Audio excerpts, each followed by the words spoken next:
Selamat pagi saudara-saudara yang dikasihi Kristus. Kita bertemu lagi dalam renungan pagi ini. Sebelumnya kita bersatu dalam doa.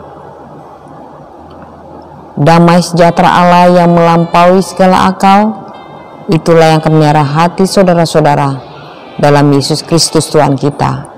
Amin. Firman Tuhan yang menyapa kita pagi ini tertulis pada Mazmur 94 ayat 14. Demikian bunyinya, sebab Tuhan tidak akan membuang umatnya dan miliknya sendiri tidak akan ditinggalkannya. Saudara-saudara dikasihi Kristus, dalam perjalanan hidup kita, sering kita mengalami atau menghadapi ketidakmampuan memahami rencana Allah. Tak jarang dalam ketidakmampuan itu, kita sudah merasa jauh dan tidak lagi dikasihi Allah. Pada saat kita berharap Allah menolong kita di tengah kesulitan yang kita hadapi, sering kita merasakan kehadiran dan pertolongannya tidak kita rasakan. Misalnya, ketika apa yang kita harapkan, kita cita-citakan, sering dalam kenyataan tidak seperti yang kita harapkan. Sehingga kita merasakan bahwa rencana Allah kita mengatakan tidak sama dengan apa yang kita pikirkan. Lalu sering pikiran kita menjadi salah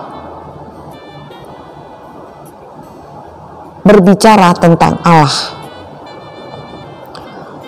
Namun sejatinya Allah itu tidak pernah meninggalkan kita,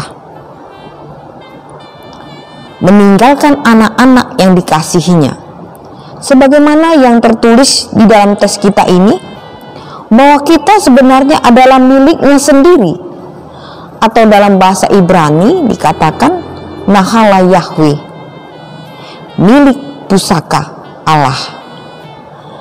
Artinya kita ini adalah harta yang sangat berharga di hadapan Allah, sehingga mempertegas bahwa keberadaan kita di hadapannya adalah miliknya yang sangat dikasihinya.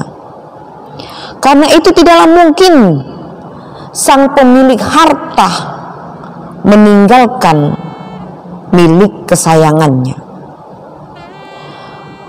Oleh karena itu, disinilah kita harus belajar bagaimana seharusnya mengenal Allah dan memahami Allah lebih dalam. Belajar memahami kehendaknya. Seperti di dalam nas kita ini, pemazmur sangat jelas mengatakan, sebab Tuhan tidak akan membuang umatnya dan miliknya sendiri tidak akan ditinggalkannya. Meski pemazmur melihat bahwa banyak sekali terjadi ketidakadilan, ketidakbenaran di dalam kehidupan manusia. Oleh karena itu saudara-saudara dikasihi Kristus, pemazmur mengingatkan kita, apapun yang kita hadapi, tantangan apapun, persoalan yang sepelik apapun yang kita hadapi, bahkan penderitaan, bahkan kita merasakan lingkungan kita tidak bersahabat dengan kita, namun jangan pernah kita merasakan bahwa Tuhan membuang kita. Atau ketika doa-doa yang kita panjatkan sering tidak sesuai dengan apa yang kita hadapi. Ada satu ungkapan Bunda Teresa yang sangat indah sekali, yang mungkin kita bisa belajar merenungkan memahami rencana Allah dalam hidup kita, yaitu jika Tuhan menjawab doamu, itu berarti Tuhan sedang menambahkan imanmu. Jika Ia menundanya, itu berarti Tuhan sedang menambahkan kesabaranmu. Jika Tuhan tidak menjawabnya, itu berarti Ia sedang mempersiapkan yang terbaik bagimu. Disinilah saudara-saudari kasih Kristus, kita harus mampu melihat dan memahami bahwa rencana Allah senantiasa baik dan indah bagi kita. Amin. Selamat beraktivitas, kiranya Tuhan memberkati. Amin.